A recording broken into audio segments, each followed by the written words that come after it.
Coming up in Access episode 67, Dead Space 3 is our game of the week. We've got the latest news in PlayStation Briefing.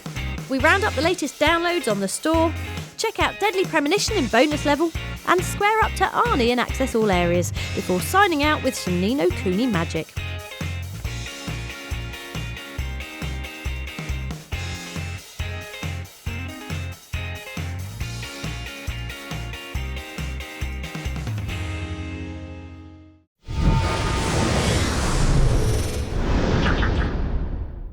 If anyone in the galaxy deserves a friend, it's Isaac Clarke.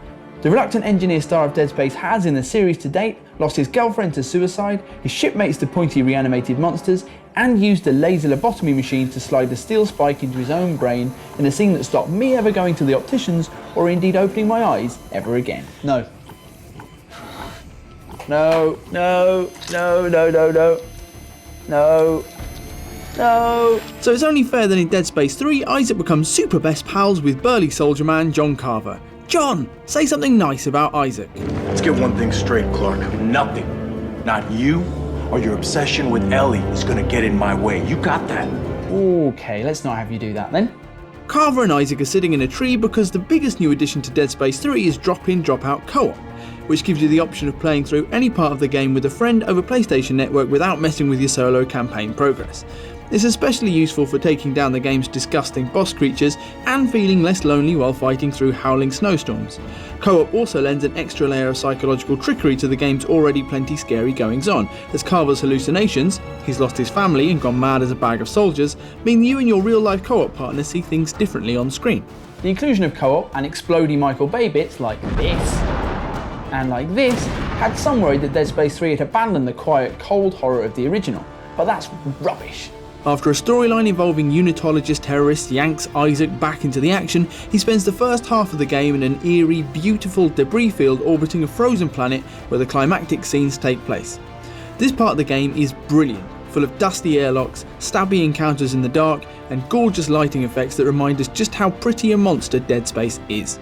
And don't worry if that sounds too romantic, because the game's other new trick is a gun crafting system. There's a huge amount of customization here, including the ability to combine different parts on the same weapon, for example a force gun that pushes enemies to the ground with a secondary fire that pins them in place. With different modifiers and circuit boosters, the options are nearly endless, although given how much fun it is to stomp enemies, the end result is still invariably a chunky soup of limbs and torso.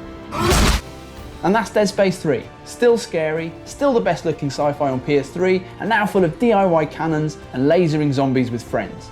Dead Space 3 is out on February the 8th, and we love it more than Isaac loves Carver. You Isaac Clarke? Get the off me. Aww.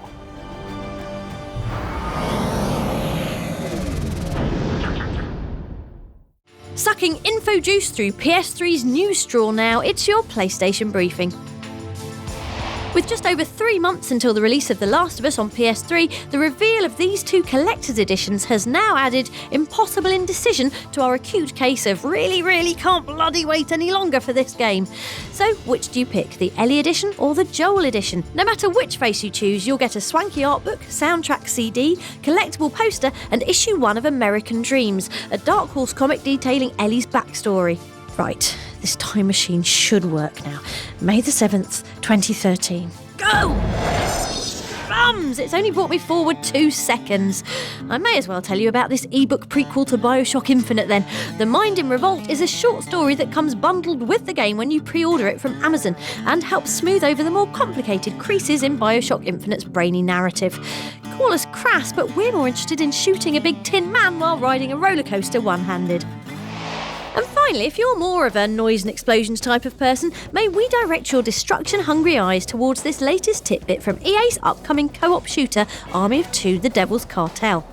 In it, we meet the endearingly named Thug, who's an RPG specialist. No, that doesn't mean he's really good at Ni no Kuni, it actually means this. Army of Two: The Devil's Cartel hits PS3 on March the 29th. That's all for Briefing this week. We'll be back with more news next time.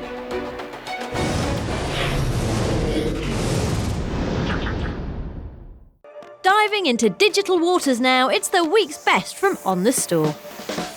Out right now and flying the flag for inventive PSN games on a tight budget is The Cave, a 2D platform adventure from the mind of Ron Monkey Island Gilbert. Playing as one of 7 unique characters, it's your job to delve into the gloomy depths and unlock the cave's secrets, one of which is the fact that it can talk. Yes, I'm a talking cave. And a really good game too. Download it today. Next up, we've got super-powered thigh-hugging suits of ultra-cool nanofibre. Who wants one? Then download the Crysis 3 multiplayer beta from the store today and engage in the latest round of Crytek's achingly cool sci-fi shootage. The beta is open for 2 weeks and is a great way to practice smashing your mates before the full game launches on PS3 on February the 22nd. See you on the battlefield. Guess what also looks nice? Bayonetta's hair. And now you can take it off, play with it, and stamp it into obscure enemies as PS3's premier action title gets a long-awaited digital release on the store. So if you've polished off Devil May Cry and are hungry for more slick and sexy action, it really doesn't come any more slick and sexy than this. PlayStation Plus subscribers have got an awesome new title to look forward to in the Instant Game Collection, as February's game of the month is none other than Hong Kong crime sim Sleeping Dogs, which comes fully loaded with amazing neon reflected in water lighting effects, a bunch of grisly contextual takedowns, and an open world the size of something really quite big. At no extra cost to your subscription, Sleeping Dogs is quite literally a steal. And if you haven't played it yet, then what on earth are you waiting for? Just please, don't! We'll have more from the store for you next time.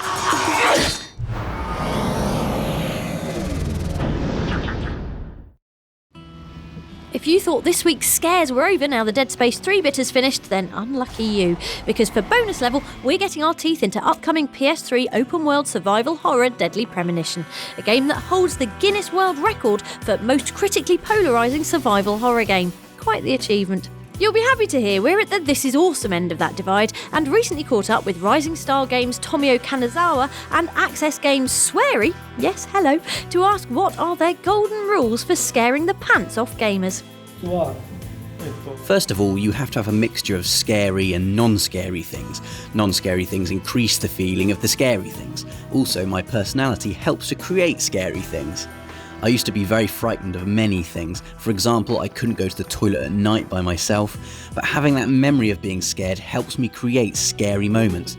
Finally, you should also be able to enjoy being frightened. As a creator, enjoying being scared helps me create that feeling in the game. Alright then chaps, what are you most afraid of in real life? My wife. Mostly I'm saying I didn't want to go to the toilet in the midnight when I in the childhood, so I'm also怖がりってなってるんです. Sensible answers all round. Deadly Premonition is out on PS3 on April the 24th.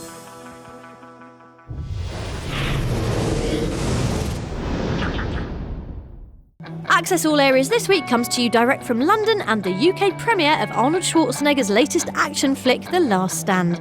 In the movie, Arnie stars as small-town Sheriff Ray Owens, out to stop a reckless fugitive from driving really, really fast through his turf, which of course means lots of guns, lots of explosions, and some brand new Arnie one-liners. Who the hell are you? I'm the sheriff. We braved London's sub-zero nighttime temperatures to rub shoulders with Hollywood's finest on the red carpet. Look how nice Rob looks in his hat. Hi, this is Rob from Access TV. I'm here at very, very cold Leicester Square in London, but things are going to heat up considerably in about 1 hour when Arnold Schwarzenegger walks down here for the premiere of his latest film, The Last Stand, and hopefully we're going to get a word with the man himself. Arnie? Arnie? Hey, Arnold. He just walked right past us. Off he goes. Don't worry, he'll be back. In the meantime, here's Johnny Knoxville on doing his own stunts. I did as much as they would let me. You know, like the producers on when I do a regular film always step in if they think it looks shady. But when we're doing our films, like, it's just us producing it, so no one gives a crap. Your turn, Jamie Alexander. Give us your best Arnie impression before you freeze to death. Run, get to the chopper. 6.5. Here's mine. Hasta la vista, baby. It's very good, isn't it? A massive thanks to everyone at Lionsgate UK and the cast of The Last Stand. Don't forget you can catch the movie right now in cinemas nationwide.